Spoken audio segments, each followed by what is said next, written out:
Bhadradri thermal విద్యుత్ కేంద్రంలో భారీ అగ్ని ప్రమాదం జరిగింది. భద్రాద్రి కొత్తగూడెం జిల్లాలోని మణుగూరు భద్రాద్రి థర్మల్ విద్యుత్ కేంద్రంలో పిడుగు పడడంతో ప్రమాదం సంభవించింది. పిడుగుతో ట్రాన్స్ఫార్మర్ పేలింది. దీంతో అక్కడ భారీగా మంటలు ఎగిసిపడ్డాయి. ఈ ప్రమాదంతో 270 మెగావాట్ల విద్యుత్ ఉత్పత్తికి అంతరాయం ఏర్పడింది. అక్కడ పనిచేస్తున్న సిబ్బంది మంటలను అదుపు చేయడానికి ప్రయత్నం చేస్తూనే అగ్నిమాపక సిబ్బందికి సమాచారం ఇచ్చారు.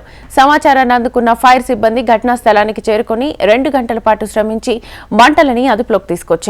ఈ ఘటనపై పోలీసులు కేసు నమోదు చేసుకుని విచారణ చేస్తున్నట్లుగా తెలుస్తోంది.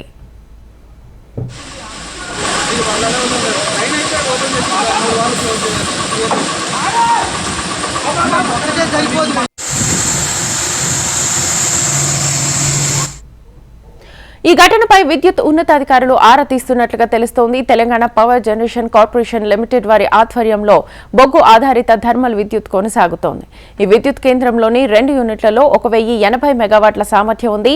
యూనిట్ 1, యూనిట్ 2లను షట్ డౌన్ చేశారు.